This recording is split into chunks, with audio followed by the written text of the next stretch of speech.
nous avons la joie. Vous aviez bien chanté. Quel est Dieu d'Isaac pour vous bénir. C'est comme ça.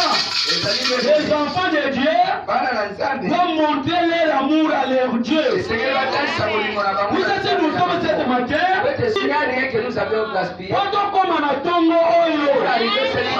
si nous l'avions vu, c'est par la grâce de Dieu. Pour le respect de la parole, que tout le monde se mette debout. Lis Jean chapitre 13. Yohani mokapo ya zomi na misato. Verset 1, nous allons descendre. Molongo ya yambo mpe to arrivé. Yesu ayeba chete ngonga na ye ekomaki. Dépasser de ce monde au Père. Pona ye aleka mo comble à son amour pour eux. Abakamaki ne kulusu na tina bolingo na ye mpona bango. Pendant le souper, na tango na bile de Judas Iscariot, tango Satana azalaki akoti na moyele mabe na motema ya Yuda, fit chose entre ses mains. Yesu oyo ayeba ye te tata apesa ye makambo nyonso na maboko na ye. Il était venu de Dieu, mpe awutaki epai ya Nzambe, il s'en allait à Dieu, mpe azalaki kokende yekoli na ye, et à les essuyer avec les linges dont il était saisi. mpe azalaki kolongola mai ya makolo wana azalaki kosokola na mwa elamba oyo ezalaki na mwa mai. Et vint donc à Simon Pierre, tu me laves le pied. ozali kosokola ngai makolo. Jésus lui répondit, Yesu azongisaki ye yano, ce que je fais, oyo nazali kosala, tu ne le comprends pas maintenant, ozali kososola yango te sasa hivi, mais tu le comprendras bientôt. okososola yango mpe kala mingi te. Dieu notre Père, Nzambe tata na biso, nous te glorifions, tozali kotonda yo, nous te bénissons. tozali kopambola yo, okeli ya lola mpe ya Le mabele. Dieu de William Mario Branham, Nzambe na William Mario le Branham, Dieu de la promesse infaillible, Nzambe abilaka oyo ekweyaka te, le Dieu des appelés tabernacles. Nzambe babenga mitempelo, Quand tu nous as accordé ces véritables moments, pote opesi biso ntango oyo malamu, parce que tu as dit que tout passera, po oloba ete maso ekoleka, nous souffle la parole. kasi kaka liloba te koleka te. Nous te glorifions pour la lecture de la parole. tozali kokumisa yo mpona botanga na Et liloba. Dieu tout-puissant, nous sommes tes enfants. Nzambe na nguya maso tozali Nous n'avons bana, pas quelque chose que nous pouvons faire dans ce monde. tozali na eloko moko te toka Sans kosala, demander ta faveur. tozangi kosenga lisuni Nous na voulons yo. que tu puisses enlever en scène ton pauvre serviteur. tolingi ke olongola mosali kotalisa biso sango Bénis oyo, l'interprète, Seigneur. pambola molimo Bénis likolo, tous tes enfants, Père de gloire. pambola bana na Et toi-même, Dieu qui avait Mario Branham. pambola wina maloba. Seigneur, na nguya moko te toi notre Dieu avec ta miséricorde, tala Nzambe na biso na du ngulu début jusqu'à la fin uta ebandeli de cette prédication, Seigneur, liteya oyo nous nkolo allons te glorifier kumisa yo au nom du Seigneur na Jésus-Christ. nkombo ya nkolo Yesu Kristo. Amen. Amen. Vous pouvez vous asseoir. okai kofanda.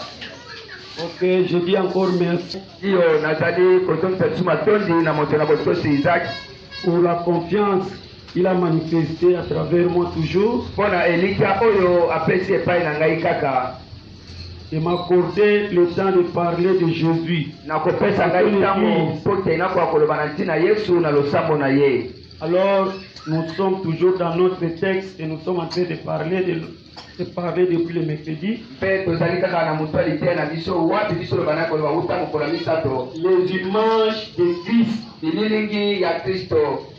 C'est ce que nous sommes en train de parler. yango nde biso tozali na kati ya koloba. Est-ce que vous êtes là? tozali awa ndeko Branham azali Que koloba un chrétien, ete mokristo ce n'est pas seulement celui qui vient à l'église. ezali te kaka moto oyo ayaka na losambo. Un chrétien, c'est seulement pas seulement celui qui paye le dîme. mokristo azali te kaka moto oyo afutaka moko na zomi. Tout ça, ce sont les signes qui montrent que réellement vous êtes des chrétiens. misala nyonso wana ezali bilembo ezali kotalisa Mais un véritable chrétien, kasi mokristo ya solo c'est celui qui reflète le Seigneur Jésus. ezali moto oyo azali komonisa nkolo Yesu. Puisque quand on a commencé, po ete ntango biso lobandaki Abraham dit ceci. ndeko Branham azali koloba Il dit boye, qu'un véritable homme, azali koloba ete moto malamu dans mpenza toute chose qu'il fait, na biloko nyonso azali il kosala doit d'abord reconnaître la cause. esengeli ayeba nanu ntina. Est-ce que vous êtes ici? Vous allez là-bas. Dans toute d'abord d'abord la cause de la chose que vous faites. Si vous voyez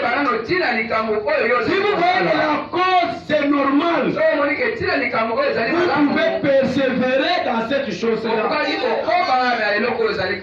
Branham dit que quand il a regardé dans le livre, quand il a fait les recherches, il dit qu'un homme ne pouvait pas persévérer dans quelque chose s'il ne connaît pas le pourquoi. Dans ce message, nous tous, chacun de nous, c'est qu'il doit reconnaître et savoir que ce message c'est le seul vérité. Vous êtes ici, il n'y en a pas encore un autre. Vous ne pouvez pas vous associer avec les églises. Branham dit que les dénominations sont déjà mortes. Ils ne pouvaient pas devenir à la vie. Et il parle d'un Jésus historique. Mais vous parlez d'un Jésus vivant. Vous comprenez? Nous ne parlons pas d'un Jésus historique. Nous parlons d'un Jésus vivant qui pouvait vous aider. Est-ce que vous êtes là? C'est pourquoi Frère Branham dit vous ne pouvez pas croire dans ce message si vous ne connaissez pas le pour et le contre de ce message. Ce message dont vous le connaissez que c'est la vérité, vous devez y persévérer. Et voir cette vie-là dans sa chair. Mais ça ne pouvait pas t'éviter dans la chair pour entrer en l'âme. Branham dit ce n'est pas la chose qui se fait dans la chair, mais ça doit venir de l'âme. C'est l'image du Seigneur Jésus-Christ. Nous les reflétons comme cela. Puisque lui-même, Jésus, lorsqu'il était sur la terre, il a dit moi, je ne fais que ce que mon Père me dit de faire. Je vous avais expliqué qu'est-ce que cela veut dire. Cela veut dire que quand Jésus était venu dans ce monde,